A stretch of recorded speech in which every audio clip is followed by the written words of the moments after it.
times, and up to that point, I had never even come close. But I felt that if these dreams continued, that might change. I didn't know what that meant, and searching online for answers only worsened my mental condition. Thanks to those dreams and pandemic-induced loneliness, I became paranoid that somebody was coming for me in the waking world. It's dumb, I know, but I felt it deep in my gut. I had a hard time shaking it away every morning. It felt real. Always trust your gut. It started a few weeks into quarantine. I woke up, or more to the point, my dog Muppet woke me up at around 6 in the morning. He needed to go outside, and when nature called him, he let everybody know. He needed to get to the backyard immediately. I lived in a small 2-bedroom, single-family home in a quiet suburban neighborhood. My neighborhood is still being developed, so I only really have immediate neighbors to my left. The lots behind me, to my right, and across the street are still overgrown grass fields. At some point soon, somebody will build homes there, but for now, they sat as vacant as a waiting grave. That being said, it's not like I live in the sticks. This is a booming area, but it's still developing. I'm on the ragged edge between nature and civilization. Even with neighbors all down the street, it's still tranquil. About 10 seconds after I let Muppet out, I heard him going crazy and making a beeline for the fence. He was barking and barking and barking. At first, I assumed it was a squirrel taunting him. They do that. But these didn't sound like his typical playful barks. He was mad. I was worried that he would wake up my only neighbor, so I rushed to the back door and I called for him. He got quiet, looked at me, and then back out at the empty fields. I stepped outside to see what he had been barking at, expecting to see an axe-wielding maniac or something. Instead, I found nothing. Just the long, uncut grass and the empty lot waving in the cool morning breeze. I called Muppet over before he woke up the rest of the world, and I closed the sliding glass door. For some reason, I locked it. I usually open up everything when I'm up for the day, but the way that he was barking, it must have flipped a switch in my subconscious. I didn't even realize that I had even done it until later, when I went to open the door and nearly ripped my arm out of its socket. And besides Muppet's barking spasms, that day was like any other in quarantine. I went ahead with my new regular routine. Work for a few hours, and Netflix for a few hours, work for a few hours, Hulu for a few hours, and then dinner and drinks. Between those moments, I would mix in some texting, web browsing, maybe a little snacking. That was the extent of my quarantine life. Exciting, huh? My one fun excursion during the day was going out and getting the mail. In the before times, I never cared about the mail. Not going to lie, there were times when I forgot to get it for days at a time. But since I was trapped inside, I had become a good citizen and got my mail every day. I even learned my mailman's name, Jim. He's super friendly, and we would shoot the shit for a bit before he finished his route. And yes, we always maintained proper social distancing. And that day, when I went out to the mailbox, I noticed something odd on my lawn. A red pinwheel. I glanced down the street to see if anybody else had a pinwheel in their yard and didn't see another one spinning in the breeze. I thought it was odd, but ultimately harmless. It looked nice. I had read a few stories online about kids leaving sidewalk chalk art or gifts on their neighbors' lawns during the pandemic. Little reminders that we were still a community. I thought this might be one of those heartwarming stories that got reported on the local news. I had moved to this town about 2 months before the pandemic hit, and I was trying to grow a new business. Good local news stories have done wonders for others, so why not me? Instead of ignoring it, I thought, hey, why not lean into this and see where it went? I wrote a little note and I taped it to the pinwheel. It said, I loved the red pinwheel.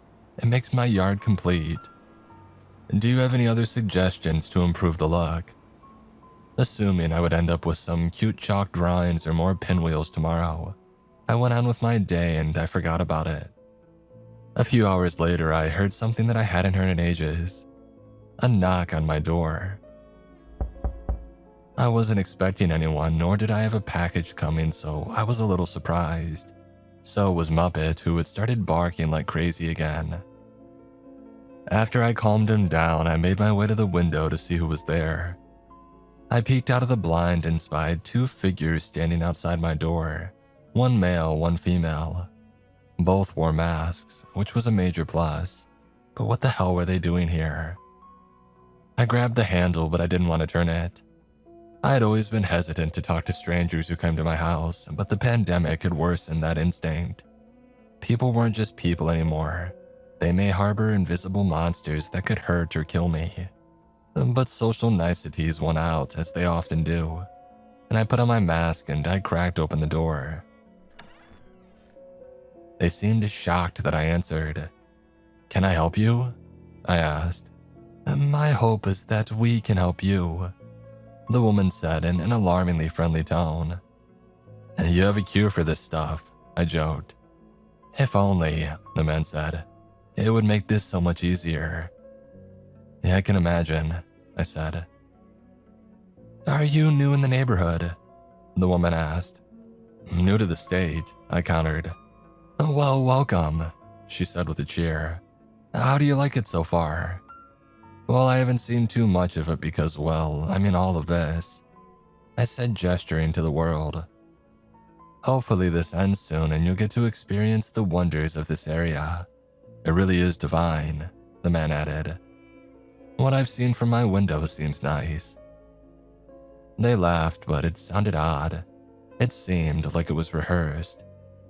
I looked down at the man's hands and he was holding a stack of pamphlets. I couldn't see the title, but I assumed these were religious folk. The woman was holding a clipboard. I spied a quick glance at some kind of logo, but I couldn't make it out. The paper on the clipboard had about a dozen names and addresses written down. A few of those names were crossed out. "Well, besides saying welcome to our new friend, we wanted to let you know what we're doing out here." Trying to get sick, I thought, but I kept my mouth shut. Social niceties reared their head again. "Cool," I said, because I felt like I should say something. "We're canvassing the neighborhood looking for like-minded individuals, people that we believe can be helpful to our movement." "Uh-huh," I said, already dreading what was to follow. "Movement makes it sound bigger than it is," the woman interjected, sensing my unease. "We are looking for people to engage with on issues of local politics, mutual aid, and spirituality." "So this is a religious thing?" "You could say that," the man said, handing me a pamphlet. There is a picture of a red and white swirled circle with light rays emanating from behind it. Above the circle were the words, "The Pirouette Society." Below the circle was the phrase, "Always keep moving." I was confused. "Are you a dance trouper?" They laughed again. "Oh, no, no, no," the woman said. "Though I could see how you'd get that idea. We're a group of people that want to further our society in positive ways." "Okay, what does that mean?" "We want to help people out of tough situations, alter unfair and unjust laws, and be a ray of hope in a bleak world."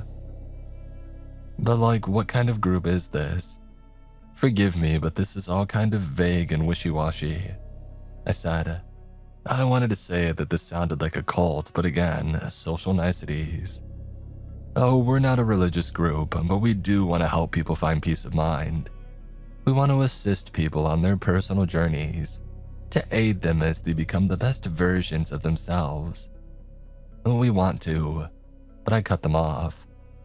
"I don't know, this doesn't sound like something that I'd be into," I said, hoping to close the door both literally and figuratively. "Oh, I know it's a lot and a little vague, but what we're trying to do is to clear out the darkness of society and bring in the light," the woman said. "We call ourselves the Pirouette Society because we spin all over the place but are always moving forward. There is no one path to happiness or a just society, and we'll try anything if it gets us closer to our goals." Can you get people to wear masks?" I joked. They laughed in unison again. "Maybe you can help us get that message across," the man said.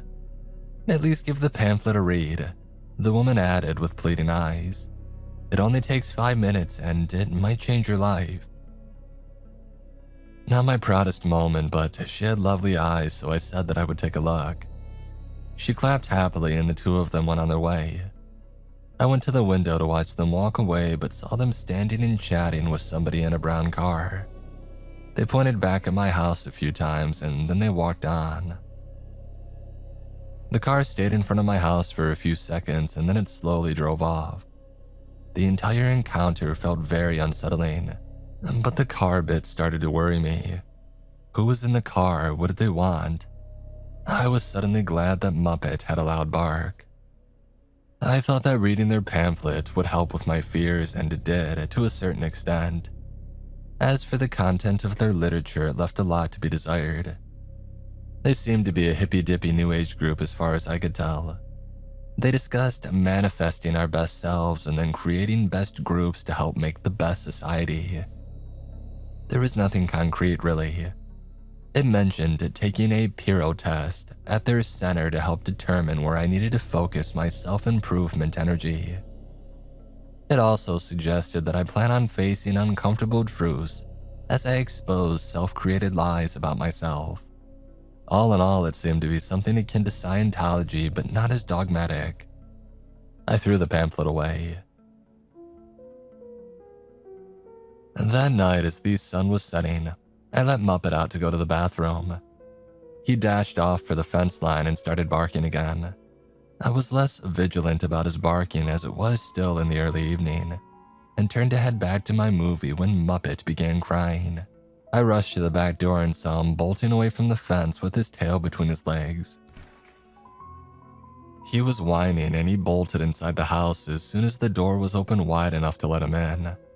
I thought that I would catch somebody taunting him, and I headed for the front door to see if I could surprise them. I'm not a confrontational person, and we're in the middle of the plague, but you don't hurt my dog and not get at least an earful from me.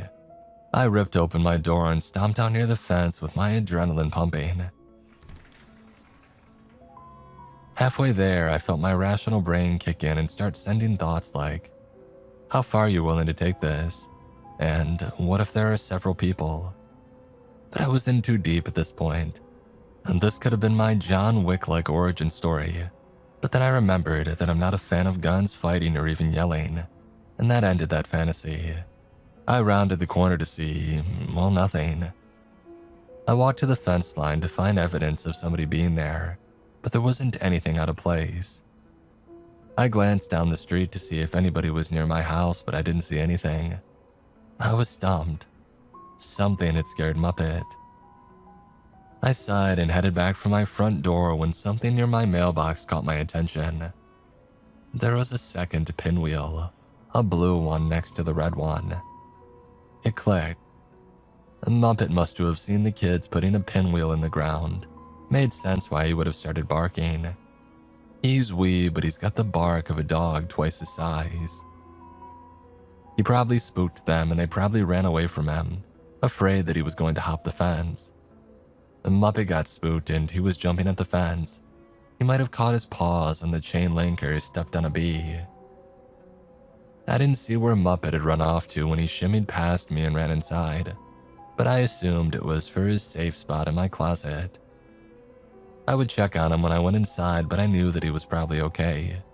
He just needed some time to himself. He's like me in that regard, I guess. Either that or I was projecting behaviors onto my dog. But after months alone in quarantine, I didn't care if that was the latter. I walked down to the mailbox and saw that my note was gone. The kids must have taken it when they placed down a new pinwheel.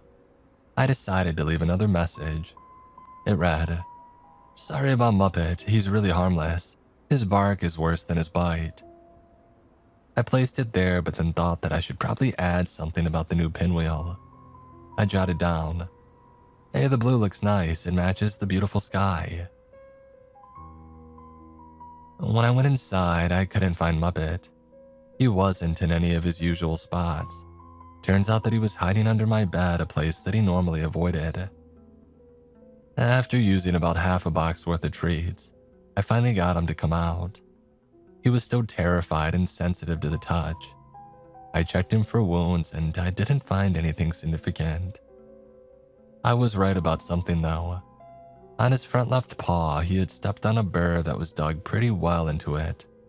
I pulled it out and Muppet seemed to be happy. He became more or less his usual self the rest of the night.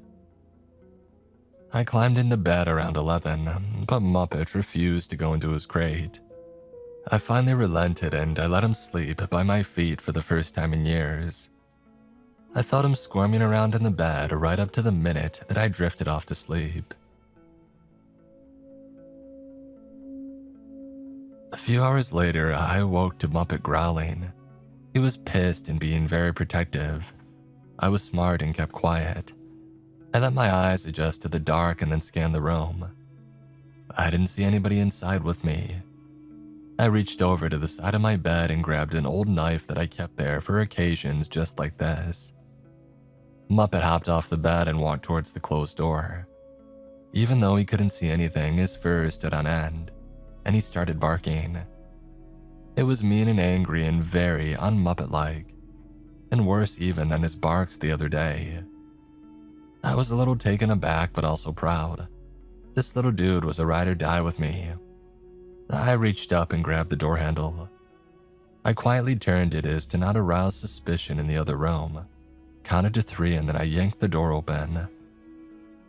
As soon as the crack was wide enough, Muppet raced out into the living room barking like a madman. He dashed toward the front door and I swear that I heard it shot. I rushed over with a knife and flipped on my outside lights. I looked out the window and I didn't see anyone out there. I eventually gathered enough courage to walk outside.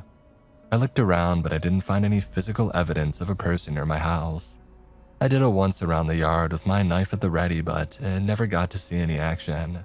There wasn't anything out there. And needless to say, I was sufficiently spooked and I didn't go back to sleep right away. Muppet patrolled the house for the rest of the night, refusing to go back into his crate or even the bedroom. He needed to stay vigilant. I kept the knife within arm's length and I laid on my bed. Eventually, my eyelids lost their fight and I dozed off again. It was around 9 when I woke up. I was still a bit shattered from the night before, but I wondered if it was my mind playing tricks on me. Had I dreamt the door closing? Was Muppet hearing a rat in the attic? I tried to shake it off, but it stuck with me for the rest of the day.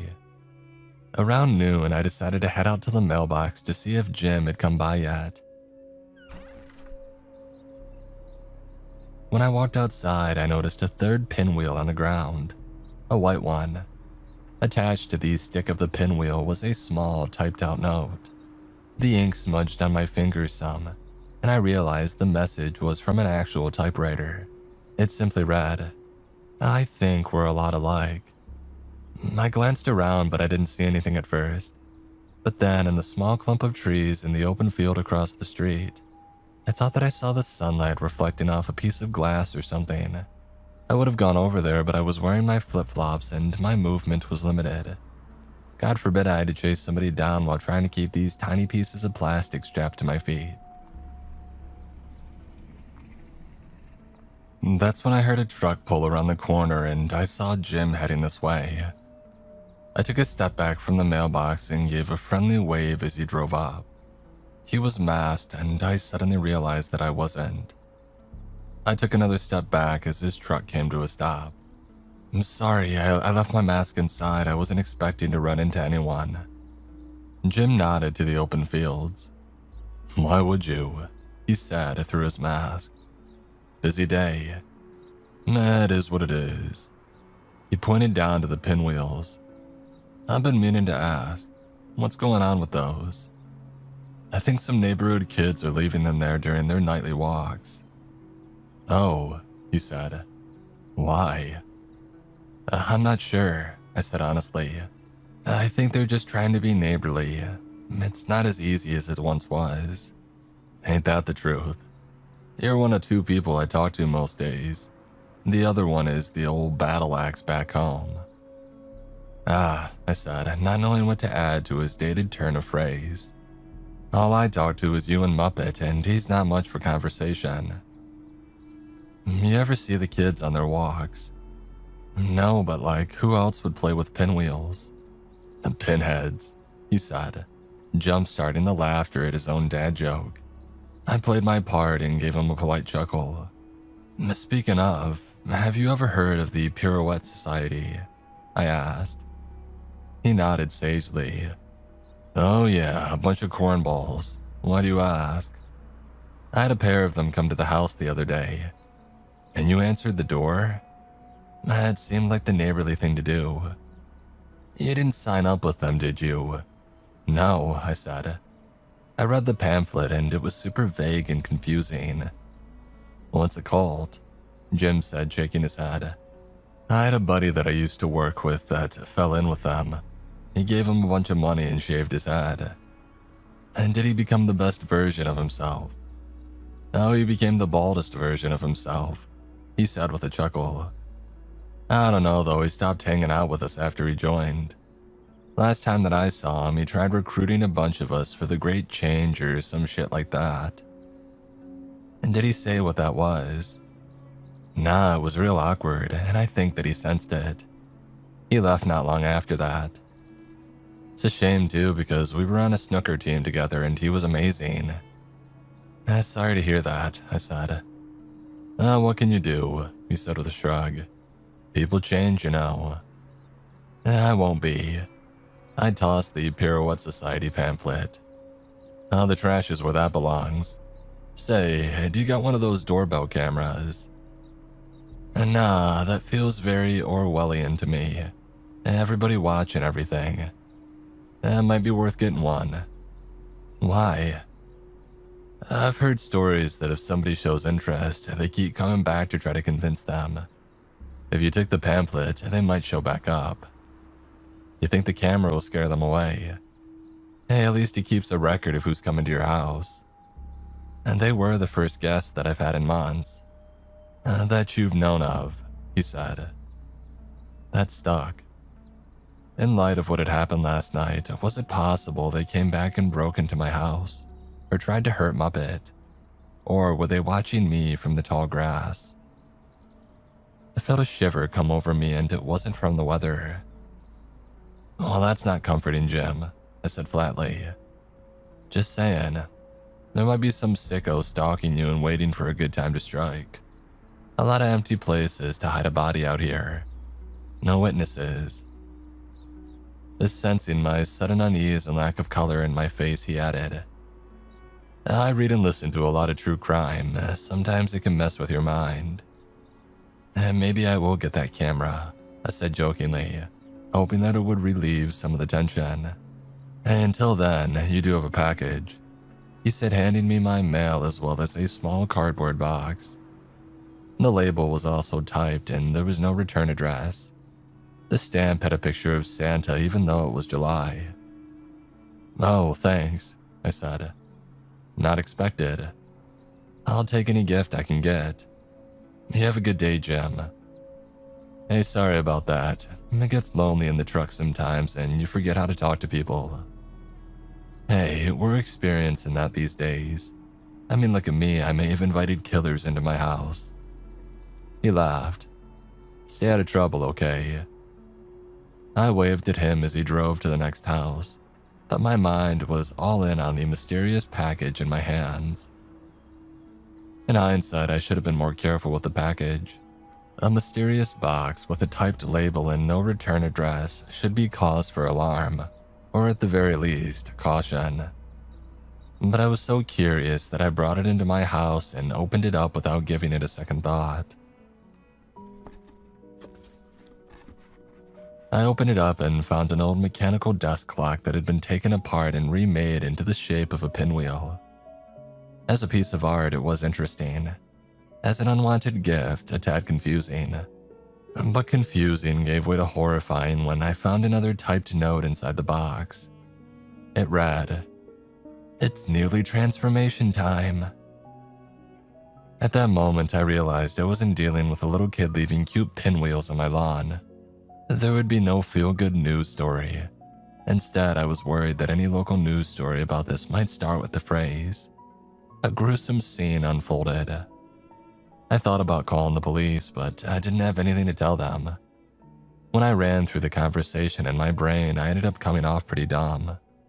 "Officers, somebody was leaving pinwheels on my lawn. They may have also sent this clock. No, I don't know if it's the same person doing both things. Also, they may have broken into my house but took nothing. I have no evidence of anything. Please make an arrest, officer." As dangerous as it sounded, I was going to have to take things into my own hands for the time being. I wasn't planning to go all Arnold and Predator and set up traps around my house, but I needed to be more aware of what was going on around me. Somebody was watching and communicating with me using cryptic-ass notes. Also, what the hell was with the pinwheels? Did they mean something? Were they a signal to others? After thinking about it, I felt that I should roll around in the mud to hide from thermal body scans. I mean, it couldn't hurt, right? My first move, though, would be a security system. Online shopping, my newest device during the pandemic, came in handy for this. I ordered a security camera kit to set up around the house. I spent more than I wanted to, but I rationalized my spending because it wasn't like I was spending money on anything else. It would take a day to get here, so I considered meeting this person via our old route. I wrote a little note and placed the clock out by the pinwheels. The message said, "Thanks for the fun time, but you should keep this. It's too nice to give away." I hoped it would work. I didn't know what to expect. I also decided to take the ultimate risk and go talk to my neighbor Carl. I had only met him briefly when I moved in, and it wasn't a great experience. He's a retired boomer and moved down here to get away from those people. I've decided not to mention my own political leanings, fearing my house would be firebombed. I knocked on the door and took a step back to keep a good social distance. I assumed Carl wouldn't have a mask on. He opened the door and my suspicions were confirmed. "How can you breathe with that thing on?" Carl asked, starting this conversation with a bang. "I'm used to it," I said. "Not me, I'm not afraid of a cold." I felt the urge to engage. I felt the logical arguments derail inside my mouth. I could taste the words dying on my tongue. Instead, I nodded. Nobody likes being sick, I suppose. No, you need to get sick to fix your immune system. That's the problem with your generation, you're too soft. Say, I said, changing subjects. I was curious if you've had anybody plant a pinwheel in your yard.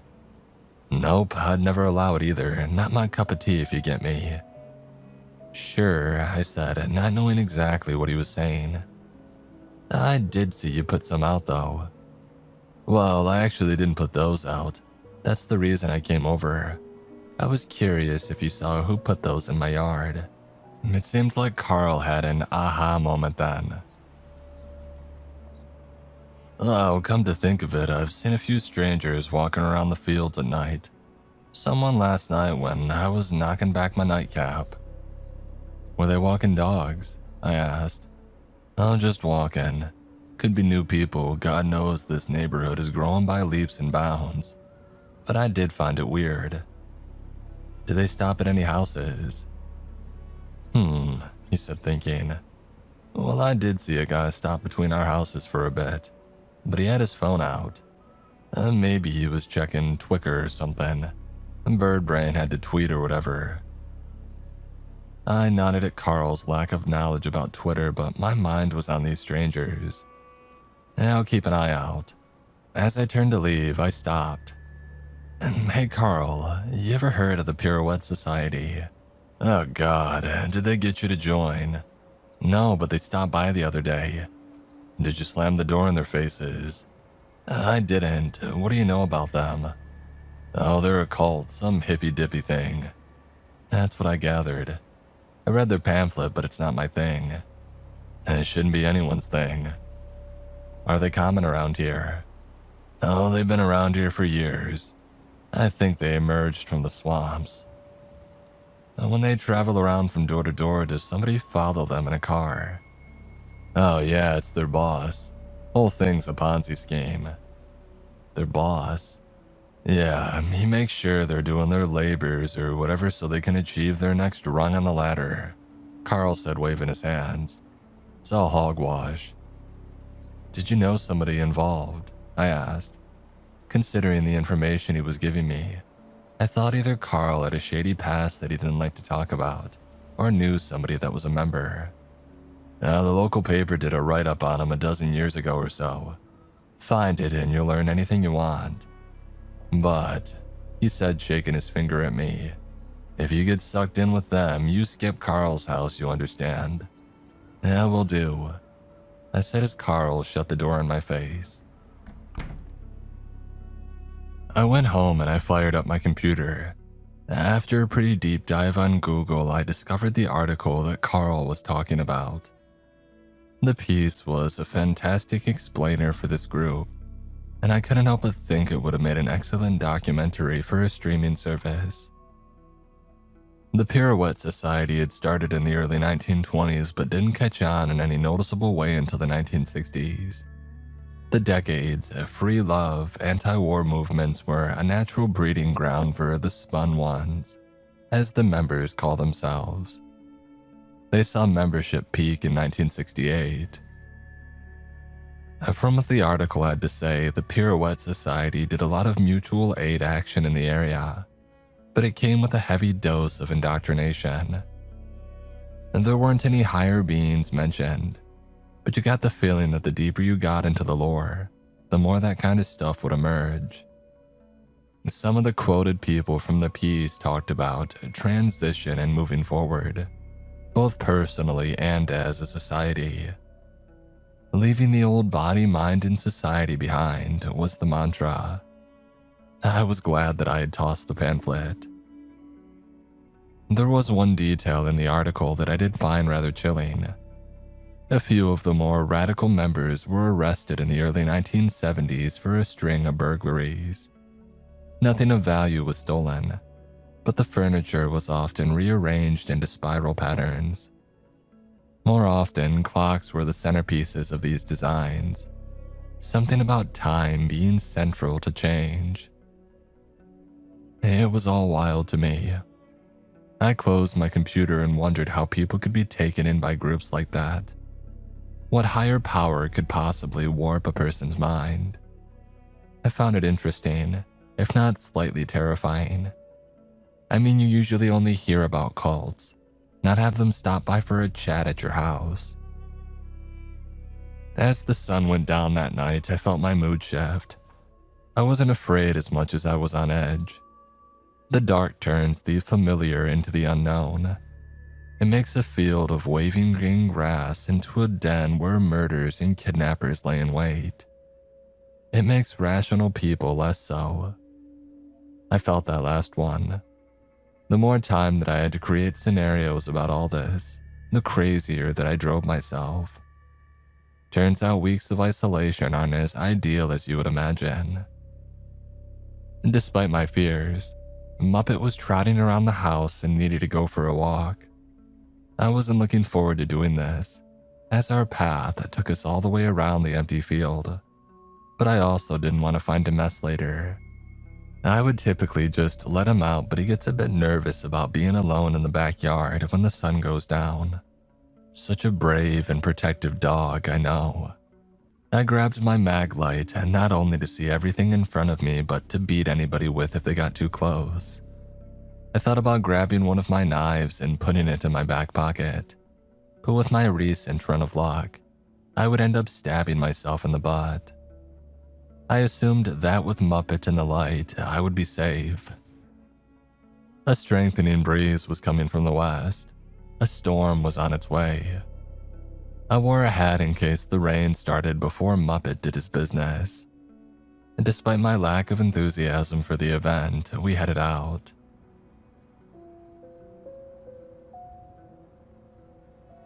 The trek around the empty fields is a popular one for dog walkers. It's about a mile, so it's a decent little jag. It's underdeveloped property, so it's a spot where many people who forget their bags walk their pooches. It's not uncommon to pass one or two others on your walk. It was a little later than usual, so I assumed I wouldn't run into anyone. However, that changed about halfway around the fields. I clocked someone with a red bulb flashlight down the street. They moved like they were holding a dog, but the closer they got, I realized they weren't. Later, when I read that red bulbs help maintain your vision in the dark, this action became a touch more terrifying. The red bulb man was on the opposite side of the street, so I assumed they would stay in their path and stay away from me. But then they did something that I did not foresee. They shut off their flashlight. I tightened the grip on my mag light and tried to keep my eye on the figure without looking like I was doing just that. I'm not sure I was successful. I turned off my headphones and listened to the stranger's footfalls as they came closer. I wasn't sure, but they may have been accelerating their pace. I could feel my mouth go dry. I was on edge. As the man passed us, I barely got a glimpse of his face. Familiar, but I couldn't place it. I didn't get a good enough look. All I knew was that he had on glasses and a baseball cap. But as he strolled by, he did say, "Oh, didn't think I'd see you two out here at this time of night." And then he chuckled to himself and turned down the side street. I pretended like I hadn't heard him speak, but I heard it all, and it made my blood run cold. He had said time. Was he talking about the clock or just using a common phrase? I added this to my list of questions that I couldn't relay to the police, and I kept moving. I tried to flash my light in the direction that he had gone down the side street. I didn't want it to seem obvious, but there was no way for me to pull that off. Well, there was one way. As if on cue, Muppet stopped and started smelling something on the side of the road. I had never been happier for my dog's bathroom habits than I was at that minute. As Muppet walked deeper into the tall grass, I glanced all around me. The flashlight beam cut through the darkness like a sword, but it wasn't yielding any killer views. At first, I didn't see anything, but then my beam flashed off something shiny in the bushes, something like a lens. Just then, Muppet yelped in pain and came running out of the bushes like a bat out of hell. He stayed near my legs but took an aggressive posture. The fur on his neck was raised and he started to growl. "You okay, boy?" I asked, moving my flashlight to where he had come running out of. "Did something get you?" The city hadn't cut the fields lately and the grass had grown like weeds. It was about hip height at this point. Many dangerous animals could have been in that grass. It was so high that even a person could have been hiding in there. Oh my God, I thought, even a person. Had I blundered into a trap? Was I between two people wanting to do us harm? That's when I heard a screech. I snapped around and saw an owl pluck a rat off the ground and buzz back into the darkness. Normally, I would feel terrible for the rat, but I was too busy trying to catch my breath to care. And nature can be cruel. I glanced back over to the bushes where the figure had been hiding, and I noticed that he wasn't there anymore. And that didn't bode well for me. I had no idea if they had moved on or if they were stalking me. I tugged on Muppet's leash to get him moving. He hesitated. His attention was still in the tall grass. "Buddy," I said calmly, "the rat is gone. Come on, let's go." I tugged again and he started to relent. I took 2 steps towards home when Muppet raced towards the tall grass, nearly pulling my arm out of the socket. "Muppet, stop!" He barked and growled. I pulled him back, but he was too agitated. I didn't know why until I heard something scurry away in the grass. It sounded big. I tugged him away again and I started walking, hoping to break his attention from the terrified animal running away from us. But even as I did, I kept an eye out in the direction that the creature had run, just in case it was something more. I'm glad that I did. About 50 feet from where Muppet had heard the creature run off, I saw a figure stand up. It was a person. I shined my flashlight on them and they ducked back down into the tall grass. "We gotta go," I said to Muppet, but I think I was really speaking to my legs, reminding them to get to work. I ran the rest of the way around the field. As I turned down my street and was within sight of my house, I stopped dead. Someone had drawn dozens of chalk pinwheels on the concrete. There was also an arrow that pointed at my driveway. It read, "Time for transformation is near." I called the cops. I didn't care if my story sounded insane. I needed somebody to hear it and see this to make sure that I wasn't crazy. I stayed outside and I waited for their cruiser to show up. It did, about 40 minutes later. "You called about the harassment?" The skinnier of the two cops had asked. "Yeah, I think somebody's following me." "For how long?" asked the more rotund officer. "Not too long, but I feel like it's escalating." I went on to explain everything. The cops listened, but I don't think that they heard me.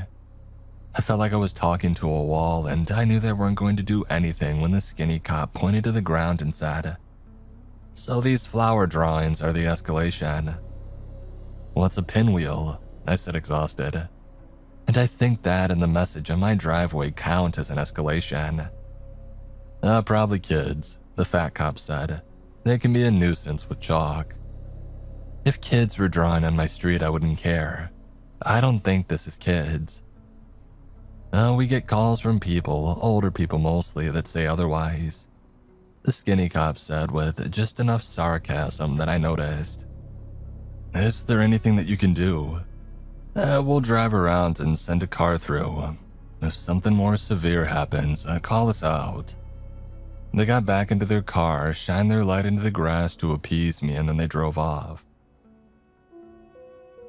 I shook my head and I walked back inside my house. I locked all my doors and windows and I hunkered down for a night of fitful sleep. Thankfully, the rest of the night passed without incident. I dozed off on the couch and kept waking up every hour or so. Stress will do that to you. I spent most of the morning checking my phone for when my package would arrive. It always said tomorrow between 12 and 5. Still, I held out hope that it would get here sooner. Around noon, I heard a knock on the door and assumed that my package was finally being delivered. I put on my mask and opened the door, only to be greeted by the woman from the Pirouette Society. She was alone this time. "Hi," she said in an overly friendly way. "How have you been?" "Honestly, not great." "Oh no," she said, concern wrapping around her words like an anaconda. "What's been happening?" "Well, maybe you guys can tell me," I said, feeling my blood pressure rise. "I don't understand what you're talking about."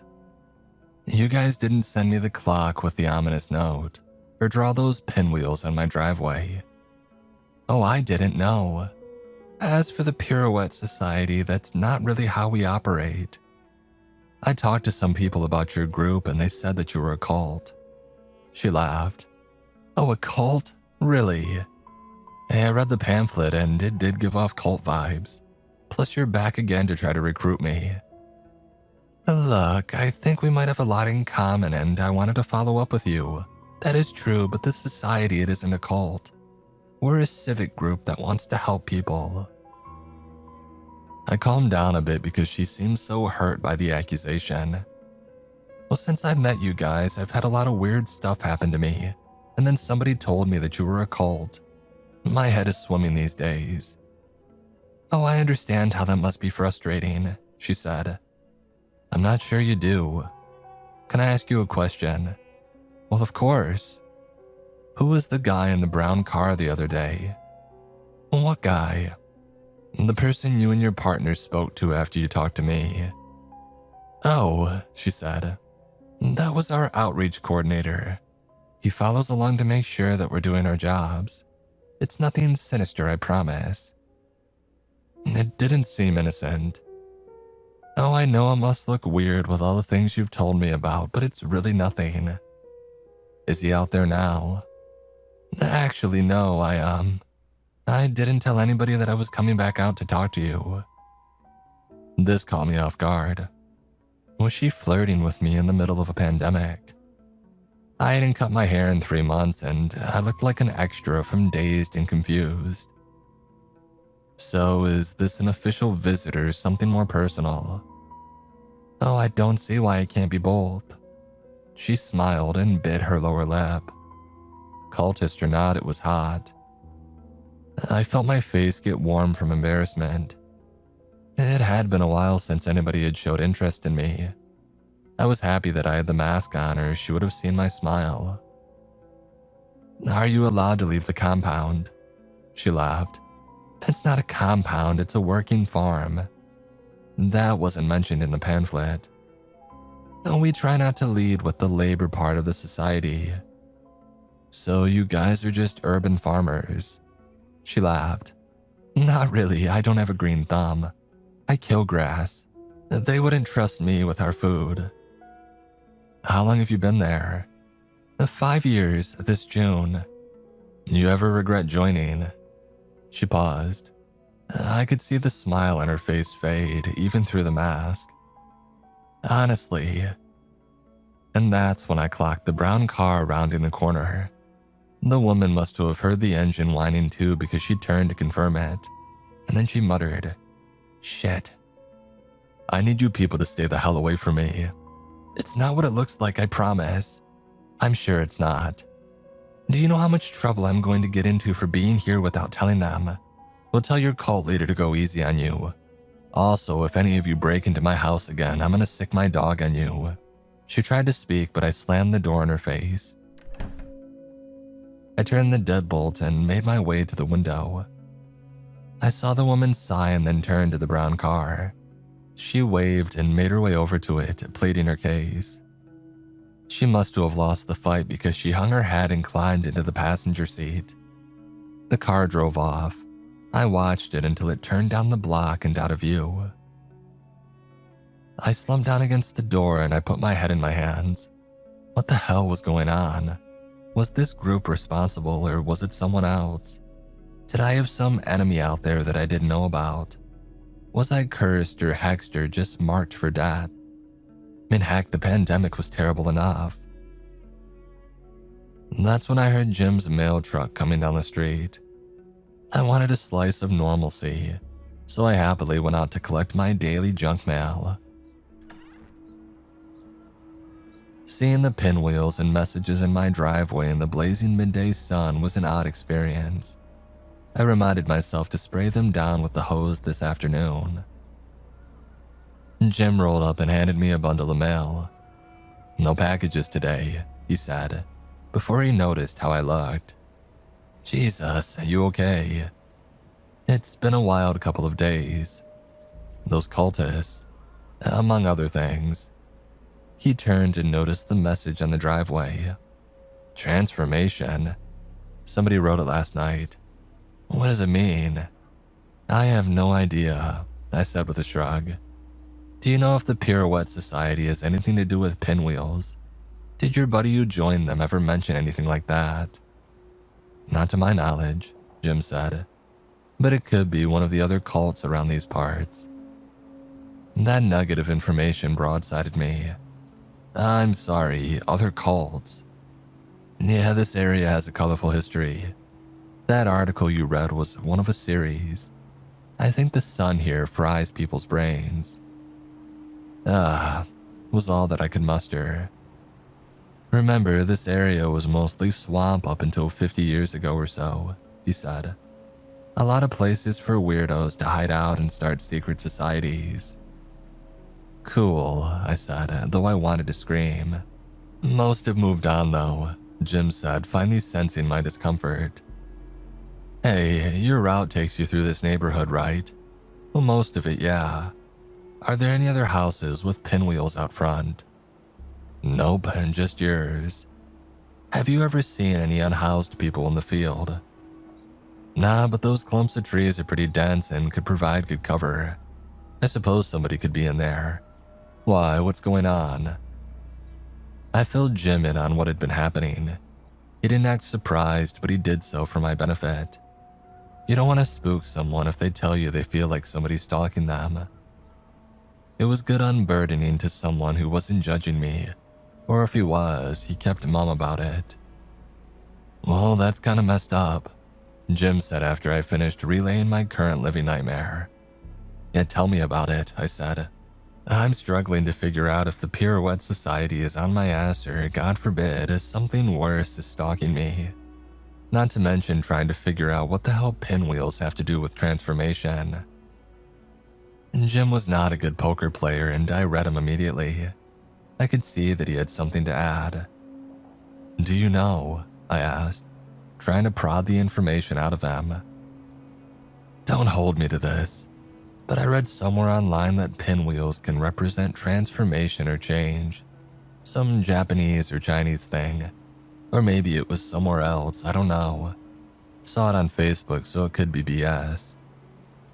Pinwheels and transformation, though. I mean, pinwheels turn the breeze into energy, right? Causes them to spin. That's change. The Japanese used them to symbolize transformation from childhood into adolescence. I don't know. Like I said, Facebook. Results may vary. I'll check it out, I said. Thanks for listening to me ramble. He chuckled. No worries, better to get it off your chest, right?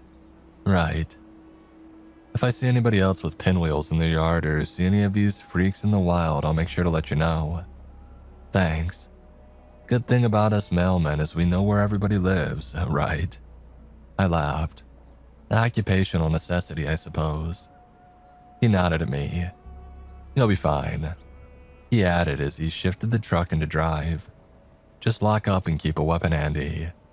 Yeah, will do, thanks again, I said. See you tomorrow, huh? Hope so. I heard him chuckle at my joke as he drove off. I glared out at the waving grass and I scanned the horizon. Out of context, it was a peaceful scene. But then my eye caught the spiral of the chalk pinwheels on the ground, and any serenity that I was feeling dropped away.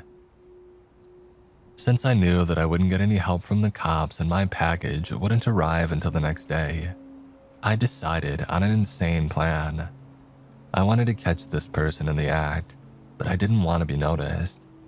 There was only one place that I could go. The roof. I didn't come to this decision lightly, but I thought it would give me the best chance to catch someone without them noticing me. I mean, think about it. How many times have you walked up to someone's front porch? Of those times, how often have you looked on the roof to see if anybody was sitting up there? I thought the odds were with me. If this person or people were going to come by again, I assumed they would check the windows first to see if anybody was staring out at them. They'd probably also check around my yard from up it. From the roof, I would have a 360-degree vantage point. Also, if I kept Muppet in the backyard, I would have a living alarm watching my back. In my sleep-deprived state, this sounded like a solid plan. If I could snap a photo of them and see where they came from, maybe the police could track someone down or something. It was worth the risk.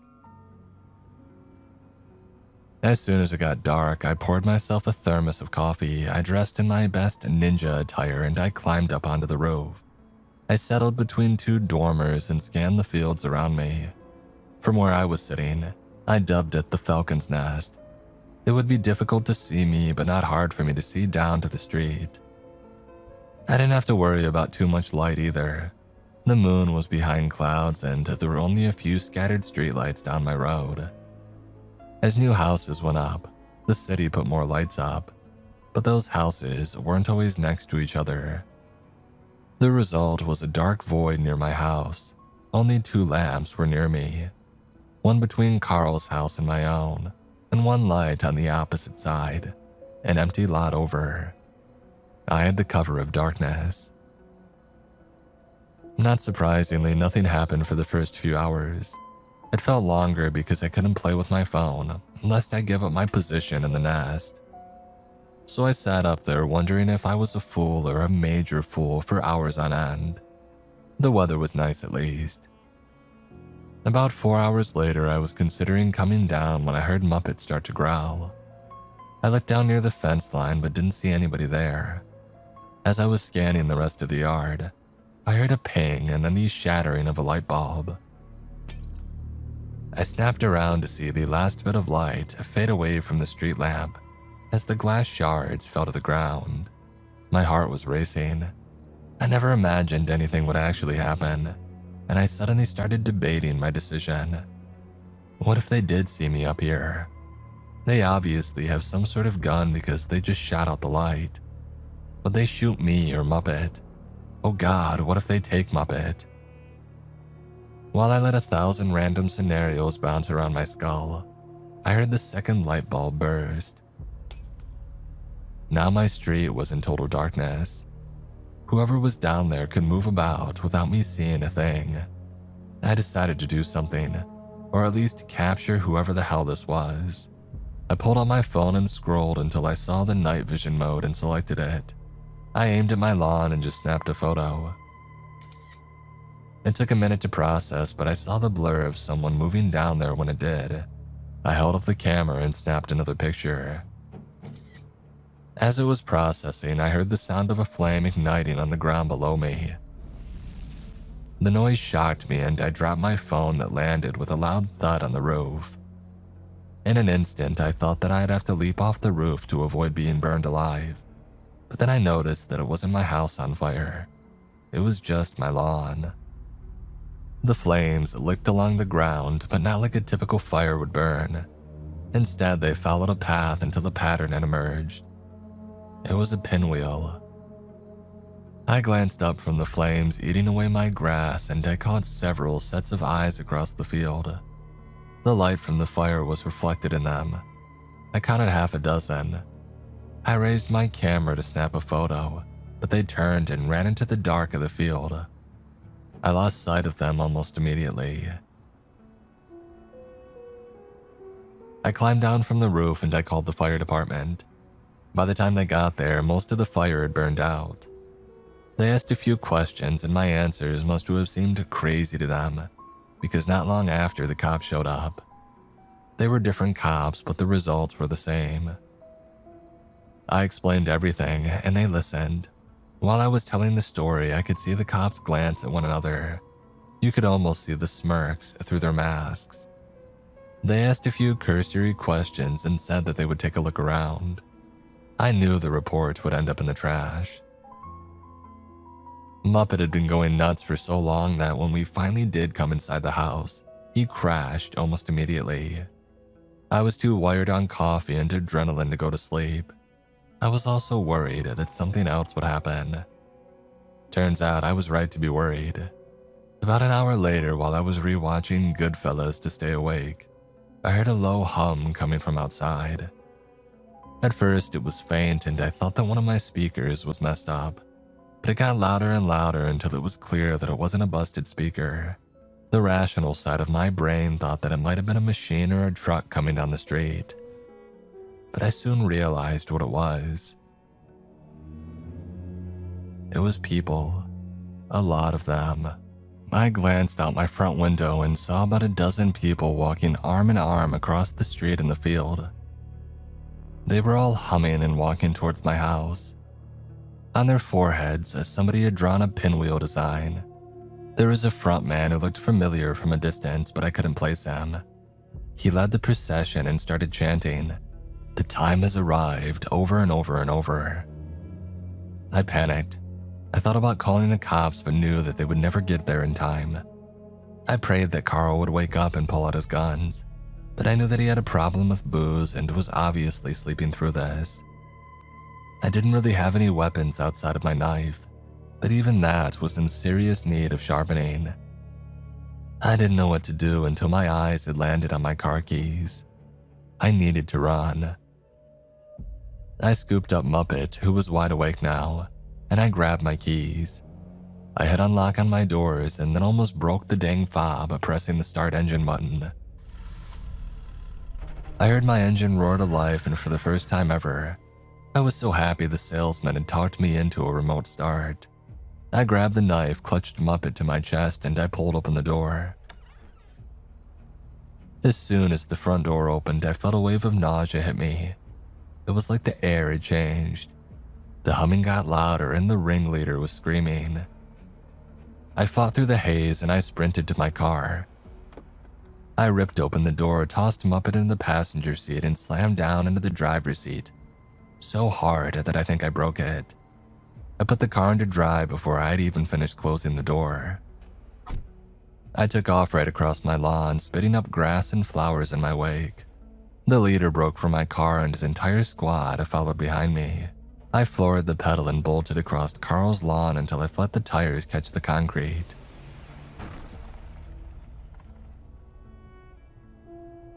The leader dove from my car and I heard his body hit my trunk, but I didn't stop for anything. Once my car was on the street, I left them all way behind me.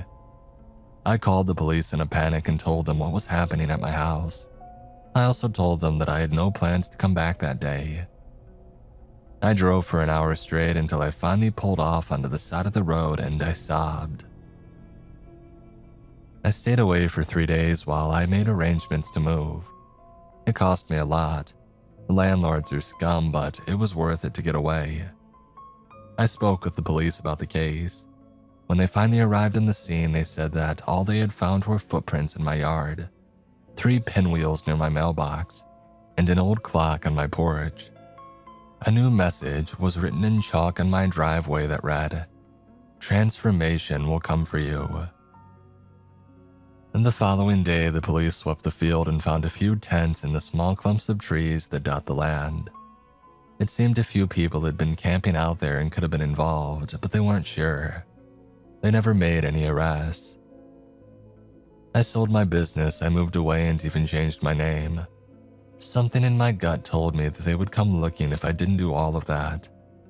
For all I know, they're still looking for me. A Muppet is fine and now has a much larger younger brother named Gonzo. They go everywhere with me. Last month, I was messing around online when I saw a familiar face in the newspaper, Jim the mailman. I was happy at that, but I felt the hair on my neck stand up as soon as I saw the headline. Jim had been arrested on suspicion of arson. Turns out that he and some buddies had burned down a few houses in my old neighborhood, starting with my old place. While I found that disturbing, the photo accompanying the article was what really set me off. The police had arrested him in the early morning, and the photographer had snapped a picture of the perp walk. Jim's body was covered in pinwheel tattoos.